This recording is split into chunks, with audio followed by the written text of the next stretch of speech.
नहीं CT scan machine है, नहीं यहाँ पे MRI है और नहीं यहाँ डायग्नोस्टिक सिस्टम, कुछ भी यहाँ पे नहीं है। माँ ताप्ती, जब उज्जैन में महाकाल लोक बन सकता है तो मुल्ताई में ताप्ती लोक क्यों नहीं? यहाँ पीतमपुर में हमारे यहाँ के नौजवान जाते हैं कार्य करने के लिए, 10,000 15,000 से ज्यादा उनकी सैलरी नहीं होती और उन्हीं को मालूम है कि वो किस हालत में रहते हैं। कृषि में इतना क्रांतिकारी बदलाव अपन यहाँ पे कर सकते हैं और अपने पास स्टेमिना है, लेकिन उसको इम्प्लीमेंट करने की जरूरत है। आप करने जाएंगे, आपकी टांग खींचा खाची करेंगे तो आप क्या करेंगे? क्या होता है कि भारत का एक संविधान भी है, अगर संविधान की धारा अगर सब लोग अगर पढ़ ले तो कोई टांग खींचने। नमस्कार, मैं लोकेश गीतकर, मैं मुल्ताई क्षेत्र का ही जन्मा हुआ हूँ। इंदौर में जाके कार्य क्षेत्र बना है और वापस मैं अब कार्य क्षेत्र में अपना समय देने के बाद में अब मुल्ताई क्षेत्र में कार्य करने की बारी है। अब मुल्ताई क्षेत्र के विकास के डेवलपमेंट के लिए मैं अपनी कुछ चीजें अभी लेके आने वाला हूँ यहाँ पे, जिसमें बेसिक मुद्दे जो हैं, बेसिक मुद्दों में ये है कि सबसे पहला एक रोजगार यहाँ पे होगा तो lower middle class, upper middle class लोगों के लिए एक बहुत अच्छी व्यवस्था बन जाएगी, जिससे व्यापारिक वर्ग में एक स्टेबिलिटी आएगी। जब लोगों के पास में पैसा आएगा, जब जेब भारी रहेगी, तब लोग यहाँ पे खर्च करने की कैपेसिटी बढ़ेगी, तब जाके दोनों वर्ग जो रहेगा, व्यापारी और हम लोग नौकरी पेशा वर्ग, इन दोनों को बैलेंस कर सकते हैं रोजगार से।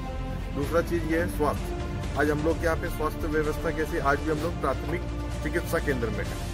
आज हमारे 3.5-4 लाख पब्लिक है यहाँ पे इस विधानसभा क्षेत्र में, लेकिन हम लोग के पास में आज भी प्राइमरी ट्रीटमेंट हो रहा है। यहाँ पे नहीं सीटी स्कैन मशीन है, नहीं यहाँ पे MRI है और नहीं यहाँ डायग्नोस्टिक सिस्टम, कुछ भी यहाँ पे नहीं है। जब डॉक्टर को डायग्नोज, अगर जो डॉक्टर अगर कोई ट्रीटमेंट करेगा, डायग्नोज नहीं हो पाएगा तो ट्रीटमेंट कैसे करेगा? तो ये सब चीजें व्यवस्था यहाँ पे होनी चाहिए स्वास्थ्य की। तीसरी है शिक्षा। शिक्षण व्यवस्था इतनी अच्छी होनी चाहिए कि आज हमारे यहाँ के बच्चे हम बाहर क्यों भेज रहे हैं? क्या हमारी सरकारी चिकित्सा सिस्टम इतना अच्छा नहीं हो सकता कि हम लोग को बाहर भेजना पड़े? लोग जरूरत ही नहीं पड़ना चाहिए। दूसरी चीज ये है माँ ताप्ती, जब उज्जैन में महाकाल लोक बन सकता है तो मुल्ताई में ताप्ती लोक क्यों नहीं? मेरा सबसे मेन मुद्दा यही है कि पर्यटन स्थल अगर यहाँ पे अगर जितना तेजी से अगर बढ़ेगा पर्यटन यहाँ का, तो उतनी तेजी से हम लोग के यहाँ का डेवलपमेंट भी बढ़ेगा।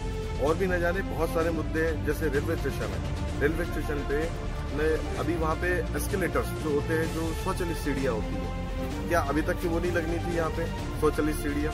अगर स्वचालित सीढ़ी लगती तो कई गर्भवती महिला है, बुजुर्ग है, बच्चे हैं, जिन लोगों से उधर ट्रैक पार करके उधर वो नहीं जा पा रहे हैं, कम से कम उन लोग के लिए एक व्यवस्था तो बनेगी। सर, ये जो आप काम बता रहे हैं ये तो राज्य सरकार के हमारे लीडर्स के हैं, हमारे जनप्रतिनिधियों के, हमारे विधायक जी के हैं, हमारे सांसद जी के, हमारे नगर पालिका अध्यक्ष के हैं। आप इसको कैसे मैनेज करेंगे? क्योंकि आपको इसके लिए राजनीति में भी आना जरूरी है, और अगर आप व्यक्तिगत तौर पे करते हैं तो आपका नेटवर्किंग क्या है कि आप इन पे दबाव बना सकें? बिगर दबाव के ये कोई सुनने वाले नहीं है। सरकार के पास में जन्म प्रमाण पत्र से लेकर मृत्यु प्रमाण पत्र तक का, एक का नहीं पूरे क्षेत्र का हिसाब किताब है। क्या डेवलपमेंट है, सिटी प्लान है, पर यहाँ पर पवित्र नगरी घोषित है, उसके नियमों का पालन नहीं हो रहा है। आप में उमंग है, उत्साह है, हमने अभी आपको सुना भी है, हमको भी बहुत अच्छा लगा। तो वो क्या कार्य योजना है आपकी? कार्य योजना ऐसी है कि डेवलपमेंट यहाँ का जो है, जैसे मुल्ताई में किसान आबादी वाला क्षेत्र है, किसानों को सशक्त होना ज्यादा जरूरी है।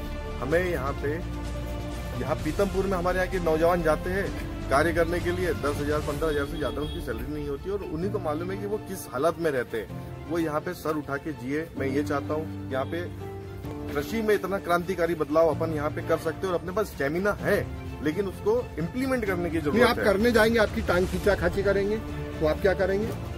क्या होता है कि भारत का एक संविधान भी है, अगर संविधान की धारा अगर सब लोग अगर पढ़ ले तो कोई टांग खींचने। अगर आपको भी इनने कहीं घेर घार कर, इनको ये लगा कि आप लीडरशिप कर रहे हैं, सरकार के समकक्ष सरकार खड़ी करने का प्रयास कर रहे हैं, उन परिस्थितियों में आप क्या करेंगे? मैं हूँ राष्ट्रभक्त आदमी, मैं राष्ट्र की सेवा के लिए मुझे हर संभव जो अगर करना है वो मैं तो करूंगा। जितनी मेरे में कैपेसिटी है मैं उतना करूंगा। उसकी स्पीड भले धीमी होगी, लेकिन वो चीजें होंगी जरूर।